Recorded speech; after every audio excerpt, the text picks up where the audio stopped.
Well, when you're waiting for a bus, it's oftentimes a good reason to do this. It's a good opportunity to do a video. So once again, as we're waiting for the bus, another downtown Columbus episode of Brother Mark, Turner Syndrome, Butterflies in Life. I was actually inspired by Amy's country doctor video, and just to kind of the utter frustration of trying to get somebody to understand something, and just to reason with somebody that it's kind of a phenomenon. And no, we didn't get off a spaceship from Mars. That we do have a rare condition, and I could really empathize with the frustration on it. We'll just have to kind of wait for a moment while we wait for the bus to load its passengers. Unfortunately, that is one of the downsides when you do a video next to the bus stop. You get noisy buses. Okay, well, almost. Here we go. And we also have to learn that some days we are powerless over people, places, and things, and that includes coda buses. Oh well. But I can really relate to the madness of people not understanding the butterflies' conditions and their struggles, and trying to make it something else, and sometimes the stigma, and sometimes the name calling that and the misunderstanding is just I've had many a sister who have just want to punch a hole in the wall because they couldn't get somebody to understand their condition. Or the insurance, they found a good doctor and they had a great relationship, and then their insurance decided, well, your doctor's not in network, so aggravating hair pulling time. And oh, I get it. I've had some similar ones myself. Today, asthma is very common, treatment's very common, but growing up in the 60s with it, not much was known about it, and it was kind of known as a death sentence. And what we asthmatics had to take when we were a kid, it was just, it was awful. If anybody has, don't ever get me started on Quiberon and some of the medications. Today, I'm thankful for medication to keep my asthma under control. I can very rarely do I have to use an inhaler, and there are medications that they're really effective. But growing up with it, it was a struggle. And then trying to get people to understand that was a monumental struggle. No, I don't have a cold. I've got a condition known as asthma. The other one too that I can really relate to is growing up with learning disabilities, because I grew up in a time before even people knew what learning disabilities were, and it was looked at as mental retardation. And the fun story, and actually kind of really worked with it well.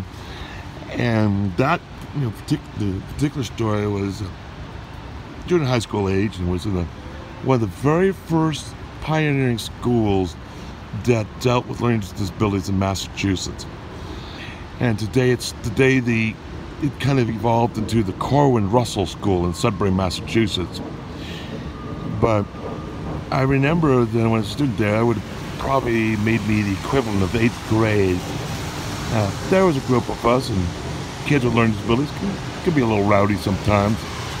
And we were on the trolley going from the Science Museum in Boston back out to Riverside, and then from there back home to our school. And there was a woman on the trolley that looked at me and said, "You must be mentally retarded." And I think a lot of you would go, "What's wrong with that woman?" And without missing a beat, and actually being very gracious about it for a 12-year-old, I said, "Oh no, we got learning disabilities." And learning disabilities is where people misprocess information, and because they misprocess information, sometimes their way of communicating is kind of warped.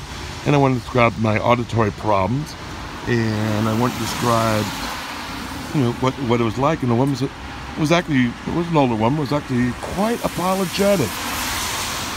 And she She apologized for for the misunderstanding. So it actually worked out quite well.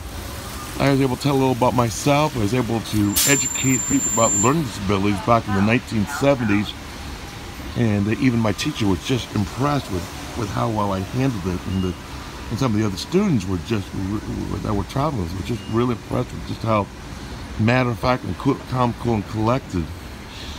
But I like to call it the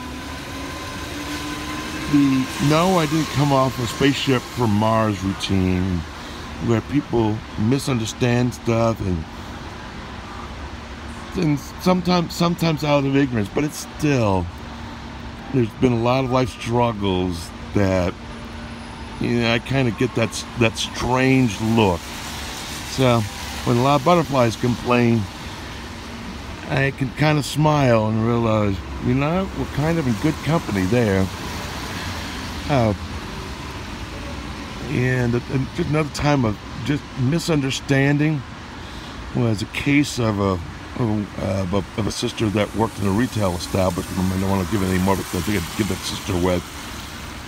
But just a rude customer looked and said, "Well, you should be in the children's section." And when I saw that post on Facebook, I just about hit the roof. And I checked in on her, and she said, "I'm okay, but I just really appreciate you checking in on me, and I really appreciate your concern." I know another sister had a similar situation one day at church, and I checked in on her, and she was a little more mature about it, and she was kind of used to it.